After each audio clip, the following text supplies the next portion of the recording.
Estamos juntos mais uma vez aqui no programa Escola Bíblica, começando mais um estudo do livro do Apocalipse, juntos abrindo a palavra de Deus. E não se esqueça, nessa semana o nosso tema são as 7 igrejas do Apocalipse. Qual é a relação delas comigo e com você também? Juntos aqui estudando, você em casa, onde estiver, com a gente participando, se envolvendo pelas redes sociais. E vamos aqui de uma maneira interativa, dinâmica, aprender mais da palavra de Deus e o que ela espera de cada um de nós. Após um rápido intervalo, a gente volta e começa já a introdução do tema de hoje, do capítulo 3 do nosso guia de estudo, As 7 Igrejas. A gente volta já.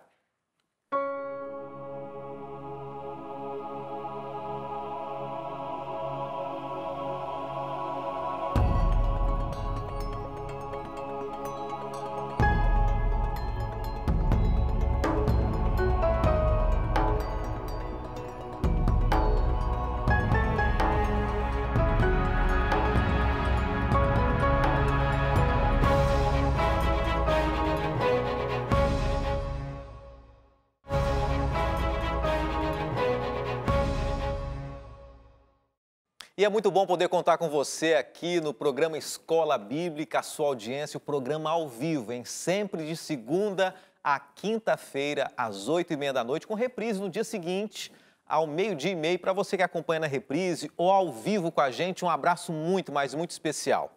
Nós começamos já divulgando para você as maneiras de você participar desse tema especial de hoje, através das nossas redes sociais, o facebook.com/Escola Bíblica NT.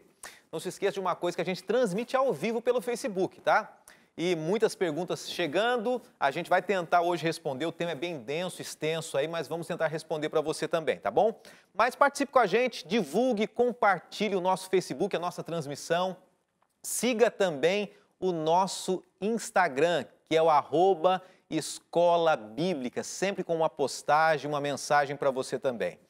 E lembrando que cada tema abordado aqui na Novo Tempo, ele é colocado ali no nosso YouTube, youtube.com/, Escola Bíblica NT ou no NT Play, tá bom? Nós temos lá no NT Play também as mensagens aí. Então entre, cadastre-se ali, siga a gente, acompanhe, sinalize. Sempre que tiver uma novidade no nosso YouTube, a gente vai enviar para você, tá bom? Sempre que tiver um vídeo novo. Eu não posso deixar de lembrar, vamos rapidamente aqui dizendo para você que o nosso guia de estudos é a base da nossa sequência de estudos aqui. Nós estudamos o capítulo 1 do livro Apocalipse, Revelações de Esperança. Semana passada, o capítulo 2, estamos no capítulo 3 sobre as 7 igrejas. Olha, hoje eu quero desafiar você, porque a última igreja de hoje que nós vamos mencionar, ela tem uma lição final que tem uma relação muito, mas muito forte com o mundo cristão nos dias de hoje ainda, tá? E você vai acompanhando no finalzinho do programa, você vai perceber isso. Se você quiser pedir esse guia de estudos, entre em contato com a gente agora. É o 12 21 27 31 21.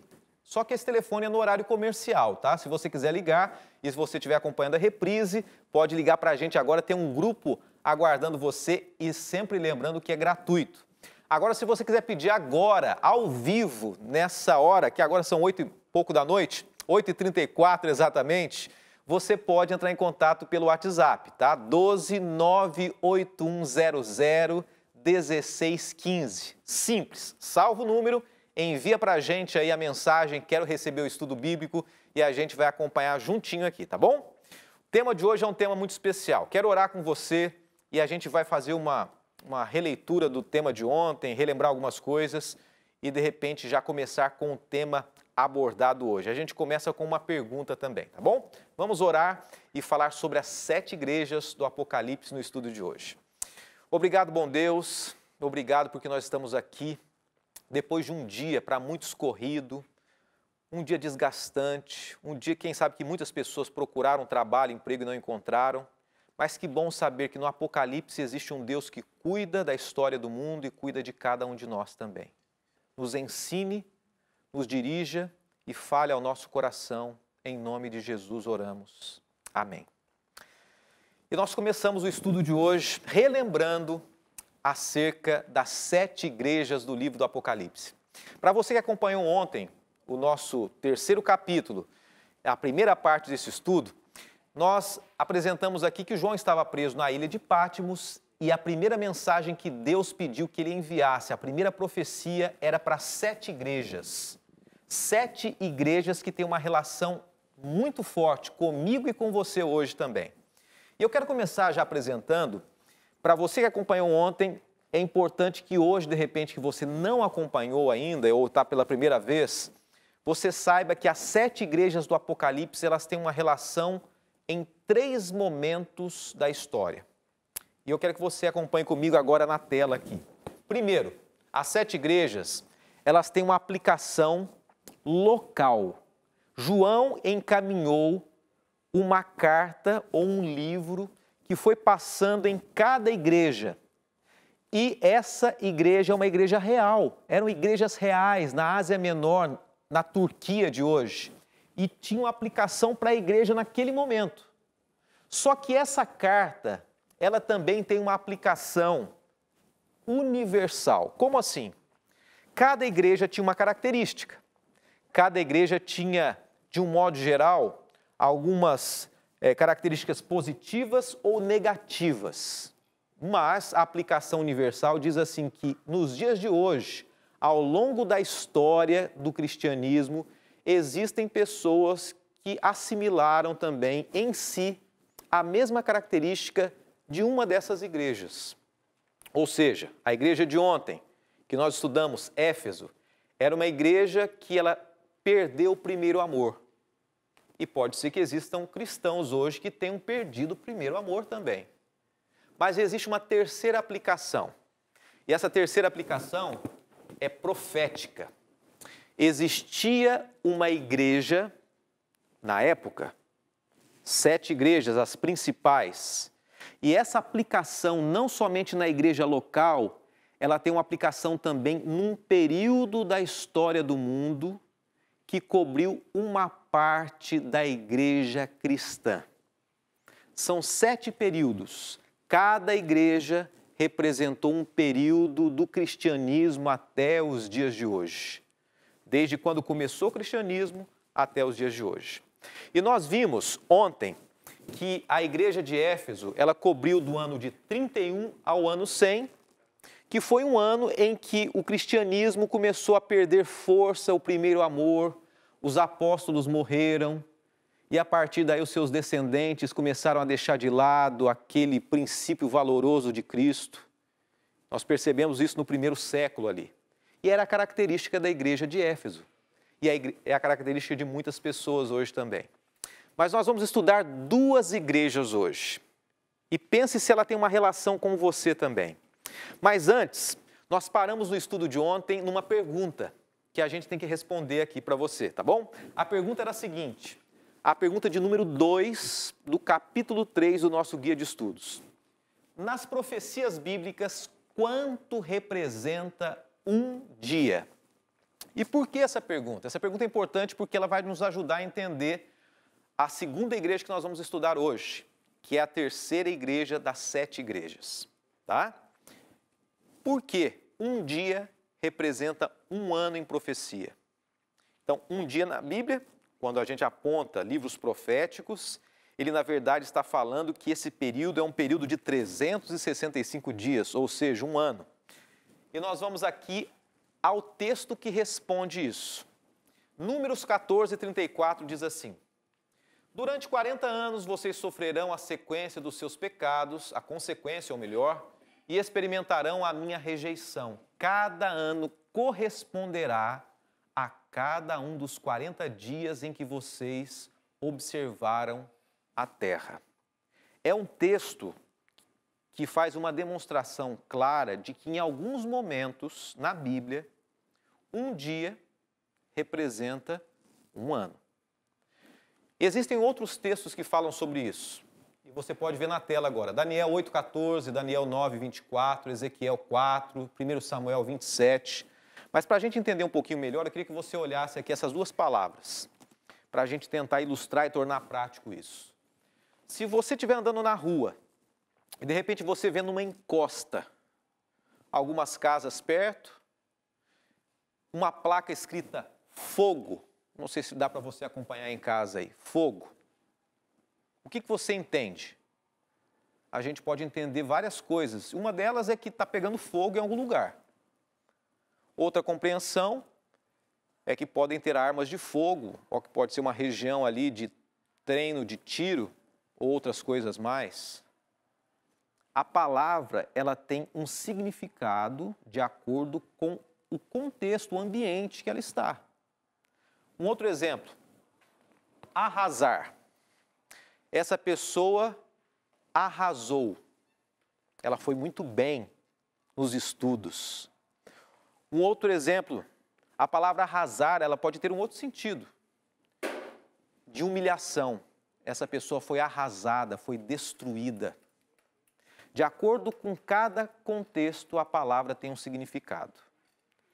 E para a gente entender em que momento um dia profético é um ano na Bíblia, quando que eu sei que é um ano e quando eu não sei que é? Na verdade, nós temos que nos estudar e aprofundar no conhecimento bíblico, histórico e linguístico. Nós temos que entender a fundo a Bíblia para saber em que momento uma profecia usa ou não usa dias proféticos. Alguém que sabe que fogo tem dois sentidos é alguém que convive no Brasil. Um estrangeiro não sabe. Quem convive pouco com as profecias dificilmente vai entender quando é que determinadas profecias são literais, ou seja, são reais, ou são apenas símbolos. Por isso é importante nós estudarmos, nós lermos. E nós vamos apresentar aqui o estudo baseado em homens dedicados à palavra de Deus. Nós vamos à pergunta número 3, que é a segunda igreja das 7 igrejas. A segunda pergunta do nosso estudo de hoje. A terceira, ou melhor, vamos lá. A terceira pergunta é: que período profético é incluído na mensagem de Esmirna? Essa é a segunda igreja.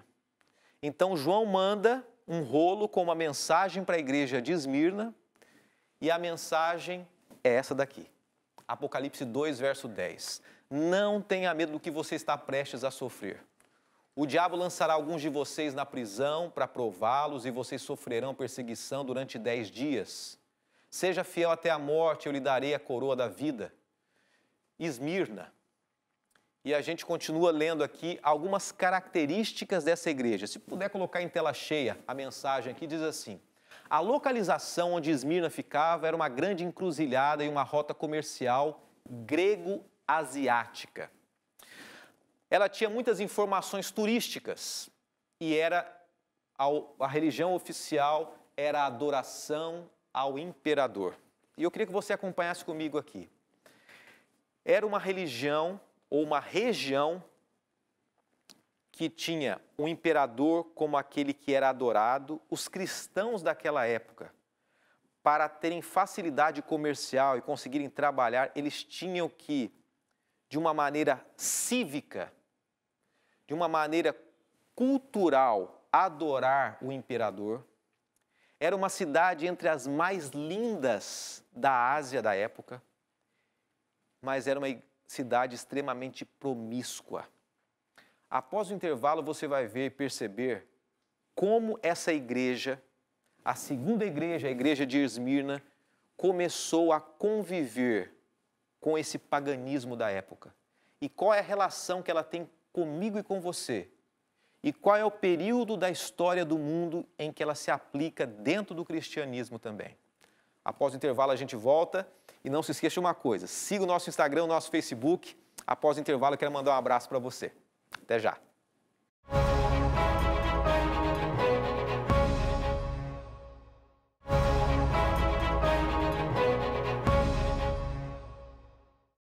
De volta no programa Escola Bíblica, nós estamos estudando as 7 igrejas e hoje nós começamos com uma pergunta, que é a pergunta de número 2 do guia de estudos sobre as 7 igrejas. A pergunta era a seguinte: como que um dia representa um ano na profecia?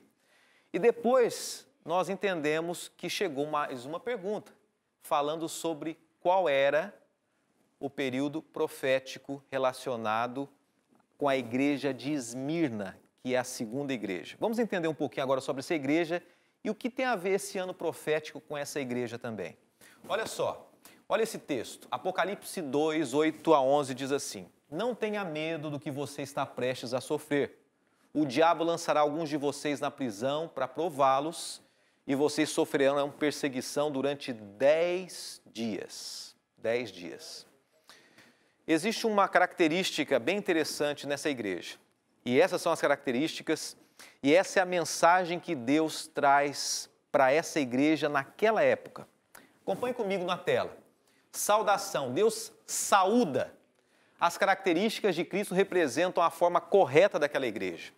E Deus elogia os membros que enfrentavam uma extrema pobreza e uma perseguição. Os membros da igreja de Esmirna estavam sendo perseguidos por serem cristãos. Existe alguma reprovação? Em algum momento Deus reprova essa igreja?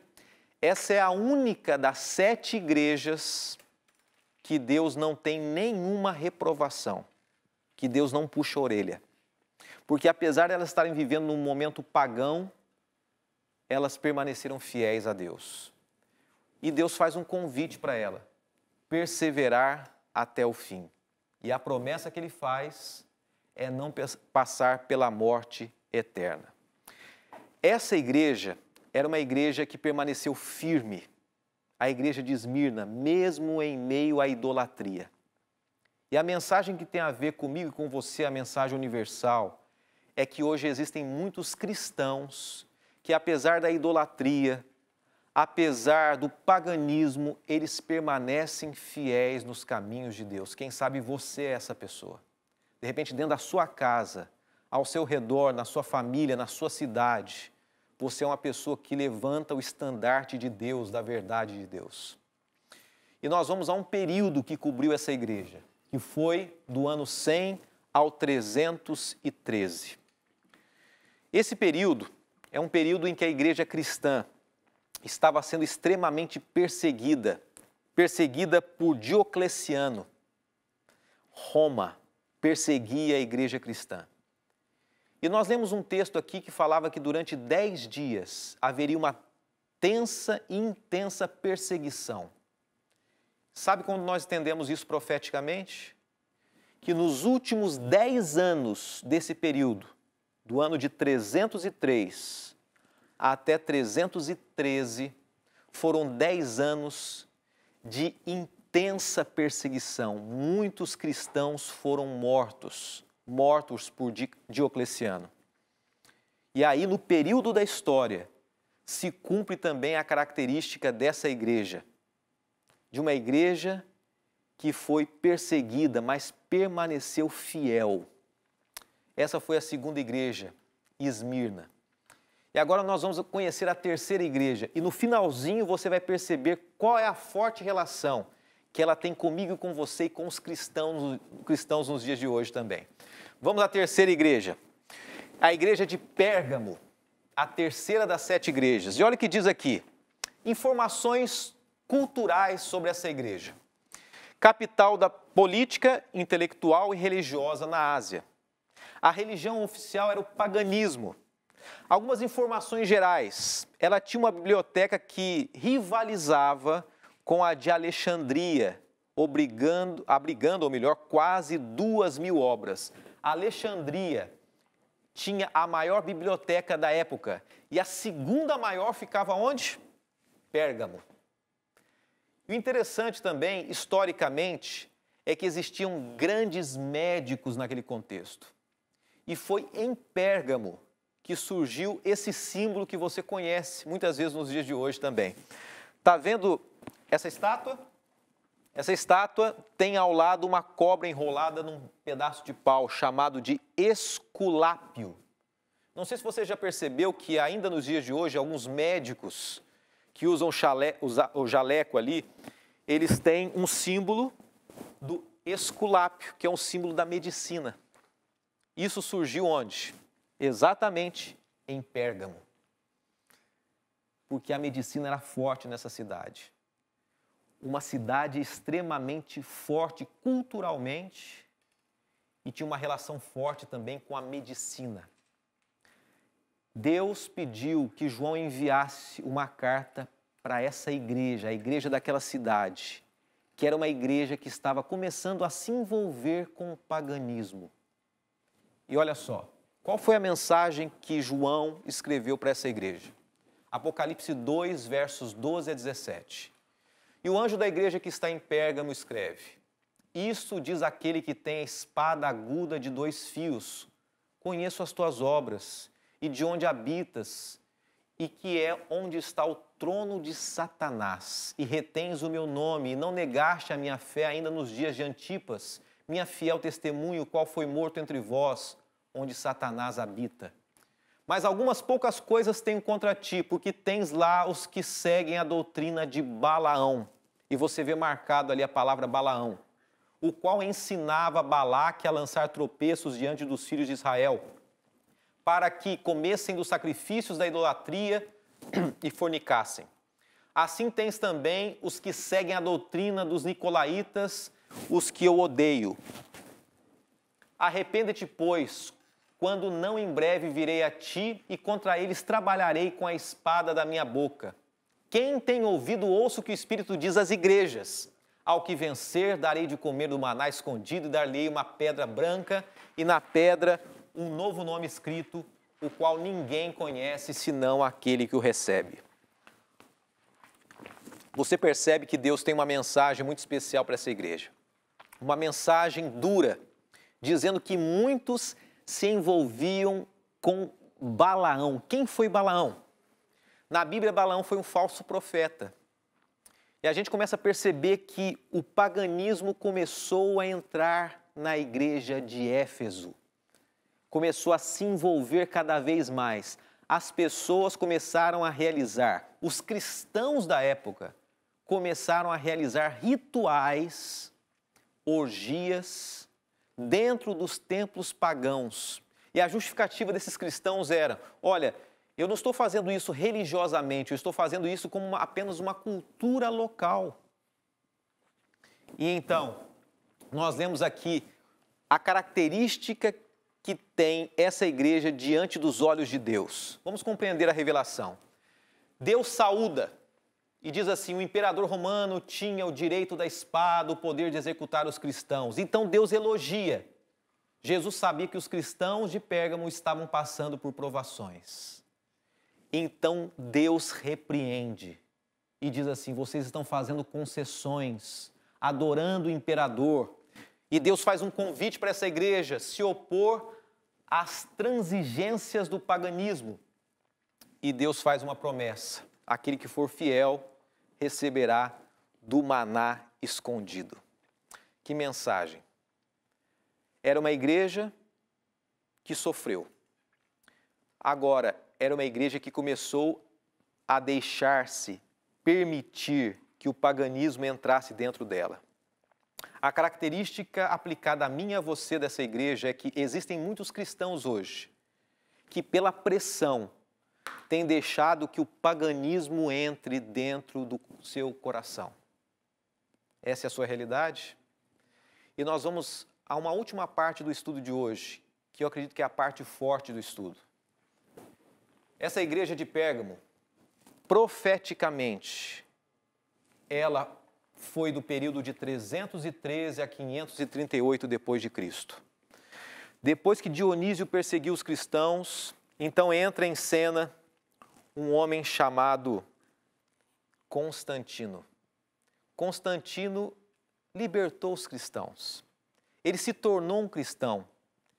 Ele era pagão e se envolveu com o cristianismo, só que ele queria agradar os cristãos e queria agradar os pagãos. E ele começou então a misturar as doutrinas pagãs com doutrinas cristãs. Até então, por influência do judaísmo, os cristãos adoravam a Deus no sábado. Constantino coloca o dia do sol, e você vê a imagem aqui do Deus Sol, como sendo o dia de adoração dos cristãos. Ele muda, ele coloca o paganismo dentro do cristianismo. E ele começa também, além disso, usar nomes de homens usados por Deus, dos apóstolos, associa esses nomes de Paulo e João aos deuses da época. E ele levantava altares a esses deuses, dizendo: você que é cristão, adore a João, venere a João. Você que é pagão, venere ao seu Deus. Então as pessoas começaram a venerar homens que consideravam santos, mas na verdade eram símbolos do paganismo. Nós vamos nesse momento pedir que Deus nos ajude a compreender se estamos vivendo as verdades da palavra de Deus. Nós vamos orar e que as verdades de Deus atinjam o seu coração. Amanhã nós temos mais 2 igrejas aqui no nosso estudo da palavra de Deus. Senhor nosso Deus, muito obrigado pelo estudo de hoje. Nos ajude a sermos fiéis a Ti. E se existe algo que nós estamos vivendo que não está de acordo com a Tua vontade, nós entregamos em Tuas mãos. Em nome de Jesus, oramos. Amém.